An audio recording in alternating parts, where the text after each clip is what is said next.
صفات والا متقیان پس سملار باندې دي د رب د طرفنا په دنیا کې دای د دنیا حکم شو واولئک ودغ کسان هم المفلحون دای کامیاب دي په آخرت کې سبحانك اللهم وبحمدك نشهد ان لا اله الا انت ونستغفرك ونتوب اليك اللهم انا نسالك ايمانا مستقيما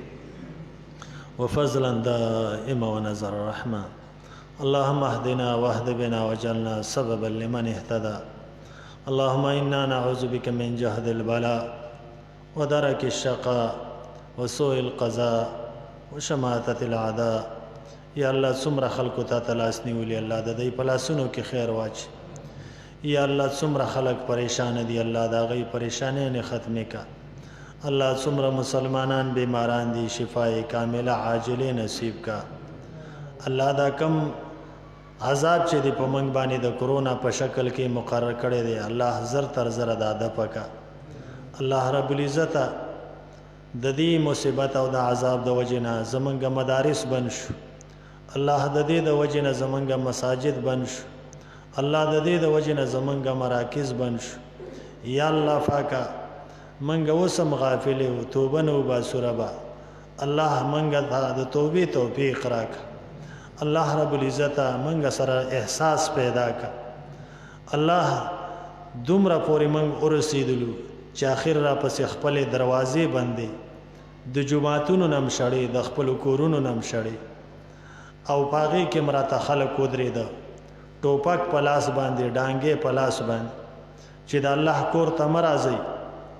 مدرسې ته مرازي مرکز ته مرازي دینی زینو ته مرازي په دې باندې عذاب نه واپس کیږي په قران باندې عذاب نه واپس کیږي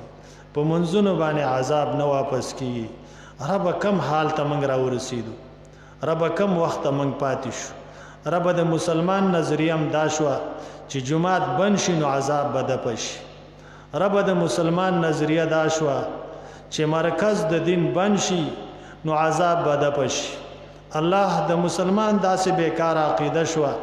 دومره استاد دین نه لری شو دومره استاد کتاب نه لری شو چې حرم بن شي بیت الله بن شي نو عذاب بن شي الله هغه جمعات چې هغه د محمد رسول الله جمعات او مسجد نبوي نن مسلمان دومره بیکار شو او دا عقیده شو چې مسجد نبوي بن شي نو عذاب بستون شي الله کم وخت پاتې شو رب ته په منګ رحم وکا رب ته په منګ رحم وکا الله رب العزت نور را پسې ته خپل گیټونه مبندې خپل د خپل کور د جمعاتونو دروازې را پسې مبندې رب منګ له د توبې توفیق راکا یا الله منګ ته توبه وباسو یا الله منګ په خپل ګناهونو په ایمان یو یا الله پاک په هر ګناه چې دی نیولې والله منګ مجرمان یو ګناهګار یو الله زمنګ ته توبه ده رب دا خپل دروازې منګ ته کولاو کا رب دا مساجد منګ ته کولاو کا رب دا مدارس منګ ته کولاو کا رب دا مراکز منګ ته کولاو کا رب دا حرم منګ ته کولاو کا رب مسجد نبوي منګ ته کولاو کا الله منګ د ډیرو مشکلاتو سره مخامخ یو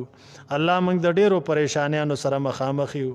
الله رب العزت دا پریشانې او دا مشکلات زمون ختم کا الله بیرته زمونږه دا جمعتونه آباد کا الله رب العزت په منځګزار وي ډک کا الله رب العزت زمونږه مدرسې په طلبه واپس ډکې کا الله رب العزت زمونږه حرم چې پاغي کې بچاتا زین ملاويدو په برانډو کې به مخلوقات ګرځیدو الله په حجر اسود باندې با د مچو پشان خلق راجمو رب نن اغه سره خواته څوک نشته دي رب دغه خپل کور منګ ته آزاد کا رب په هر ګناه باندې په منګ باندې بند کړي دغه ګناه منګ ته معاف کا په منګ باندې رحم وکا وصلی الله تعالی علی خیر خلقه محمد